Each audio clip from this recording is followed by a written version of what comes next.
மாவட்டம் வெங்கமேட்டில் புகையிலை பொருட்கள் கடத்தி வந்தவர்களில் பணம் பறிக்கப்பட்டதில் தற்போது கடத்தல்காரர்களின் பணத்தை பதுக்கிய விவகாரம் தொடர்பாக காவல் ஆய்வாளர் உட்பட 8 போலீசார் காத்திருப்போர் பட்டியலுக்கு மாற்றம் செய்யப்பட்டிருக்கிறார்கள்.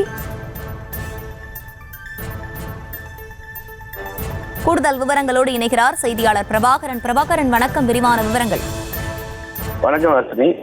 பெங்களூரில் இருந்து மதுரை கார் மூலம் தமிழக அரசில் தடை செய்யப்பட்ட குட்கா பொருட்கள் கரு வழியாக கடத்தி வருவதாக வெங்கிமேடு போலீசாருக்கு கடந்த ஜனவரி 30ஆம் தேதி கிடைத்த தகவலின் அடுத்து வெங்கிமேடு குளத்துப்பாளையம் மேம்பாலம் பகுதியில் போலீசார் 8 பேர் வாகன சோதனையில் ஈடுபட்டனர். அப்பொழுது காருக்குள் 168 கிலோ எடை கொண்ட ரூபாய் 1.32 லட்சம் மதிப்பிலான தடை செய்யப்பட்ட குட்கா பொருட்கள் கடத்தி வந்த ராஜஸ்தான் மாநிலத்தைச் சேர்ந்த கேசவன், ஹரிராம், சுரேஷ் ஆகியோர் 3 பேரையும் கைது செய்தனர்.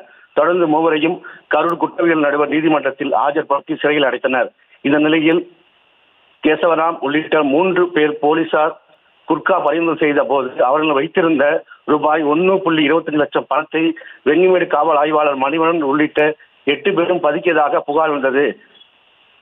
அதையடுத்து அவர்கள் 8 பேரிடம் திருச்சி சகர காவல்துறை தலைவர் வருண்குமார் விசாரணை மேற்கொண்டார். இதில் காவல் ஆய்வாளர் மணிவண்ணன், தனிப்படை காவல் உதவி ஆய்வாளர் உதயகுமார், தாந்தூர்மலை காவல் உதவி ஆய்வாளர் செந்தில்குமார், வெங்கிமேடு காவல் உதவி ஆய்வாளர் சித்ராதேவி, வெங்கிமேடு தலைமை காவலர் ரகுநாத், வெங்கிமேடு காவலர் உதயகுமார், கரூர் நகர காவல் நிலைய காவலர் விக்னேஷ், தம்பித்துறை ஆகியோர் குட்கா கடத்தி வந்தவரிடம் பணம் பறிமுதல் செய்து பதுக்கியது தெரிய வந்தது. இதை அடுத்து 8 பேரும் காத்திருப்பு பட்டியலுக்கு மாற்றி டிஐஜி நடவடிக்கை எடுத்துள்ளார்.